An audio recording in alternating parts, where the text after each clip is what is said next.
C'est vrai que la demeure du chaos est une sculpture monumentale pour autant, dans laquelle émergent 5400 œuvres de toute l'histoire du monde, mais aussi à capacité à ouvrir à d'autres artistes qui ont, c'est le cas de dire, la même résonance, la même magnitude, une espèce de correspondance. Moi, je parle beaucoup des correspondances de Baudelaire, c'est-à-dire cette espèce de sensibilité, cet inframince propre à Duchamp, où dans le non-dit, la complicité se retrouve.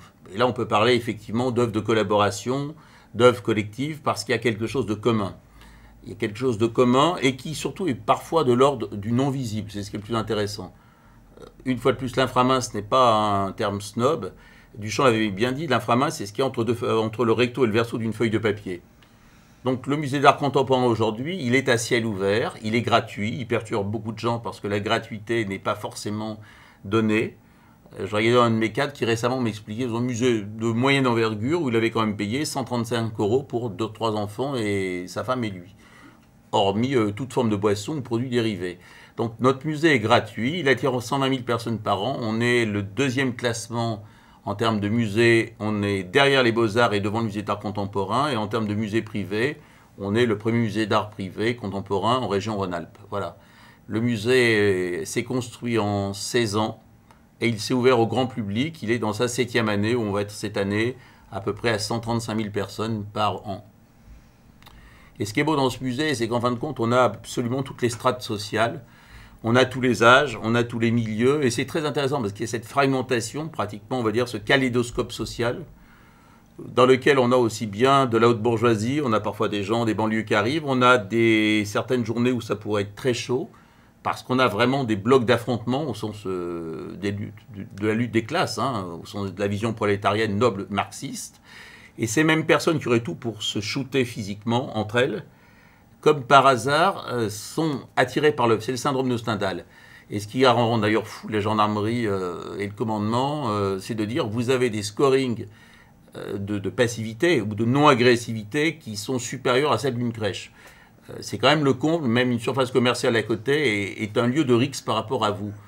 Que justement, le syndrome de Stendhal absorbe la violence. Et que quels que soient les gens qui viennent, la force de l'œuvre, si l'œuvre fonctionne, elle absorbe. L'œuvre, de toute façon, est faite pour dévorer. Elle m'a déjà dévoré. J'ai souvent dit que j'ai d'abord été dans la demeure du chaos, et maintenant, la demeure du chaos m'habite.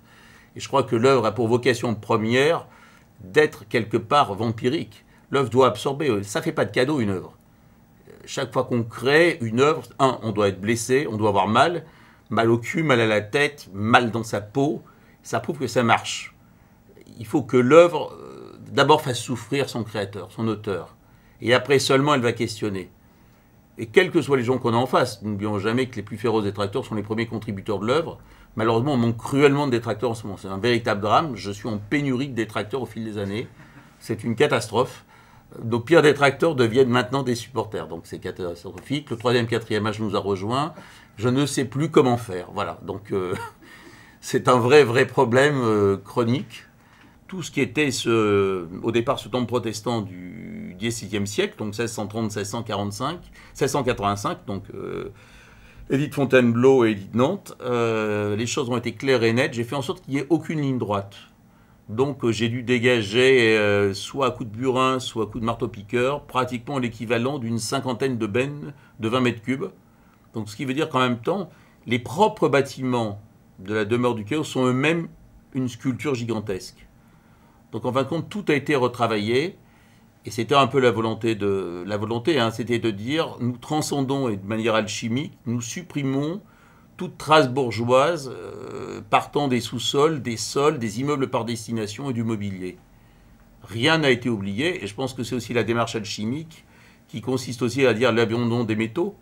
L'abandon des métaux, c'est tant l'abandon tout simplement de l'argent, mais aussi de tout ce qui fait les signes de la représentation, de la richesse et de la représentation sociale. Donc c'est une démarche qui a été faite à la base de la demeure du chaos sur la planche de Fulcanelli, les demeures philosophales, qui était ma première planche maçonnique que j'avais fait à la Grande Loge nationale de France en 83. Et finalement, j'ai eu un vieux vénérable qui m'a dit, tu vois, un bon coup de pied au cul, ça t'a fait du bien. 20 ans après, tu as fait enfin ton premier chef-d'œuvre opératif, alors qu'on est maintenant dans les chefs-d'œuvre spéculatifs.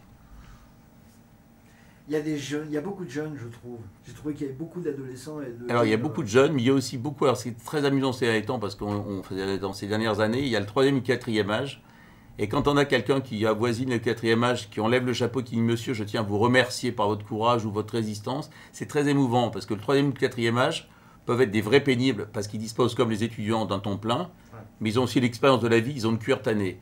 Et de voir le 3e ou 4e âge faire la propagande, c'est d'autres mots au sens dadaïste du terme, de la demeure du chaos, ça a été quelque chose d'extraordinaire, parce que j'ai toujours du respect en même temps pour mes aînés.